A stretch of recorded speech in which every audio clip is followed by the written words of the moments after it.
نبی صلی اللہ علیہ وسلم دن میں 100 بار استغفار کیا کرتے تھے، تو اس لیے ہم سب کو بھی کثرت سے استغفار کرنی چاہیے۔ استغفار بیماریوں کا علاج بھی ہے اور اللہ کے عذاب سے بچانے والا بھی، اللہ سبحانہ وتعالیٰ کی رحمت پانے کا ذریعہ ہے، اور پھر بارش کے نزول کا ذریعہ بھی ہے، زراعت میں برکت کا ذریعہ، کبیرہ اور صغیرہ گناہوں سے معافی کا ذریعہ، اچھا اعمال نامہ پانے کا ذریعہ، یعنی قیامت کے دن انسان کو جن کی بخشش ہوگی ان کو خوشخبری دی جائے گی اور ان کا نامہ اعمال جو ہے وہ بہترین نامہ اعمال ہوگا۔ پھر جنت میں درجات کی بلندی استغفار کی وجہ سے ہوگی۔ تو اس لیے ضروری ہے کہ ہم اٹھتے بیٹھتے اپنے گناہوں کی معافی مانگتے رہیں، اور استغفار کے لیے انسان اپنی زبان میں بھی اللہ تعالیٰ سے بخشش مانگ سکتا ہے، لیکن بہتر یہ ہے کہ اگر انسان قرآنی دعاؤں اور مسنون دعاؤں کا سہارا لے اور ان کو سیکھ بھی لے، کیونکہ یہ ہم سب کی ضرورت ہے۔ سورۃ نوح میں اللہ سبحانہ و تعالیٰ فرماتے ہیں، حضرت نوح علیہ السلام نے اپنی قوم کو استغفار کرنے کو کہا، اور کیا کہا؟ فَقُلْتُ اسْتَغْفِرُوا رَبَّكُمْ، میں نے اپنی قوم سے کہا کہ اپنے رب سے استغفار کرو، اپنے رب سے معافی مانگو۔ تو نتیجہ کیا ہوگا؟ اِنَّهُ كَانَ غَفَّارًا، بے شک وہ بہت زیادہ معاف کرنے والا ہے۔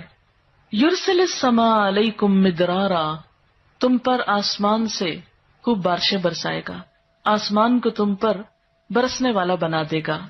وَيُمْدِدْكُمْ بِأَمْوَالٍ وَبَنِينَ، تمہیں مال اور بیٹوں سے مدد دے گا۔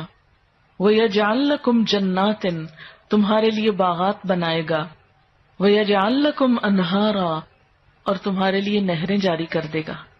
آپ دیکھیں کہ ایک انسان کی خواہش کیا ہوتی ہے کہ اس کو کیا کچھ ملے، یعنی رہنے کا مقام اور حالات جو ہیں وہ پرسکون ہو، پھر اس کے بعد یہ کہ مال ہوں، بیٹے ہوں، باغ ہوں، اور زندگی کی اور آرائشیں اور نعمتیں ہوں۔ یہ ساری چیزیں کہاں سے ملتی ہیں، کیسے ملتی ہیں؟ استغفار سے ملتی ہیں۔ عام طور پر لوگ پریشان ہوتے ہیں، دکھی ہوتے ہیں۔ مثلا ایک شخص ایک بزرگ کی محفل میں آیا اور اس نے کہا کہ میرے حالات بہت تنگ ہیں، مجھے بہت پریشانی ہے، میرا رزق بہت تنگ ہے، تو آپ مجھے کوئی وظیفہ بتائیے۔ تو انہوں نے اس کو کہا کہ کثرت سے استغفار پڑھو۔ دوسرا آیا، اس نے کہا بچوں کی شادی نہیں ہوتی، تو آپ نے اس کو بھی کیا بتایا کہ کثرت سے استغفار کرو۔ تیسرا آیا تو کہنے لگا کہ بہت قحط سالی ہے، فصلیں اچھی نہیں ہوتی، تو آپ نے اس کو بھی استغفار کا بتایا۔ تو کسی نے ان سے پوچھا کہ بھائی 3 لوگ آپ سے 3 ڈفرنٹ مسئلے لے کر آئے ہیں، اپنی پریشانیاں لے کر آئے ہیں، آپ نے تینوں کو ایک ہی چیز بتائی ہے۔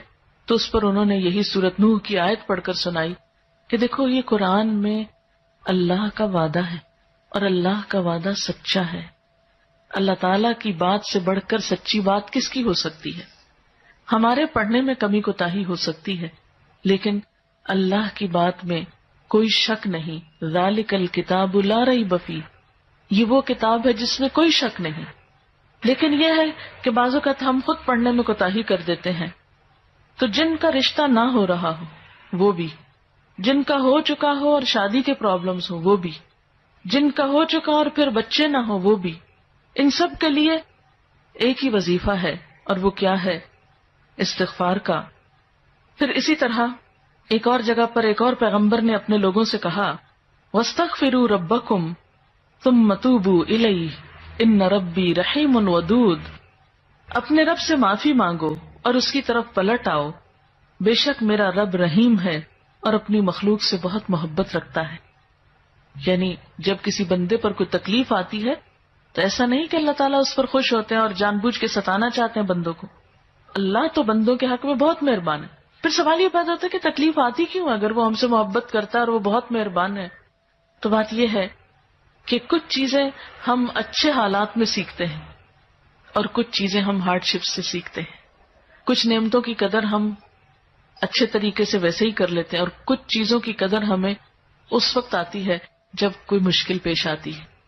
آپ دیکھیے کہ اس کی مثال یوں ہی ہے کہ جیسے کچھ کھانے آپ کچے ہی کھا لیتے ہیں، جیسے فروٹس وغیرہ ہیں، آپ کو پکانے کی ضرورت نہیں ہوتی، لیکن کچھ کھانے آپ کو پکا کر کھانے ہوتے ہیں۔